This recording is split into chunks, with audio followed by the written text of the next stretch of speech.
CM Chandrababu Naidu Singapore చేరుకున్న సీఎంకు ఘన స్వాగతం పలికారు తెలుగు ప్రజలు. సింగపూర్ పర్యటనలో భాగంగా ముఖ్యమంత్రి చంద్రబాబు నాయుడు ఇవాళ ఉదయం సింగపూర్కు చేరుకున్నారు. ఆయనకు విమానాశ్రయంలోనే తెలుగు ప్రజలు, పారిశ్రామికవేత్తలు, ఎన్ఆర్ఏలు ఘన స్వాగతం పలికారు.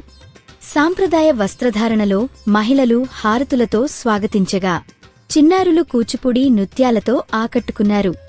సీఎం బస చేసే హోటల్ వద్ద కూడా తెలుగు కుటుంబాల సందడి కనిపించింది. ఈ పర్యటనలో మొత్తం 29 కార్యక్రమాల్లో సీఎం పాల్గొననున్నారు. ఇవాళ మధ్యాహ్నం తెలుగు డయాస్పోరా సమావేశానికి సీఎం చంద్రబాబుతో పాటు మంత్రులు నారా లోకేష్, పి నారాయణ, టీజీ భరత్ హాజరుకానున్నారు.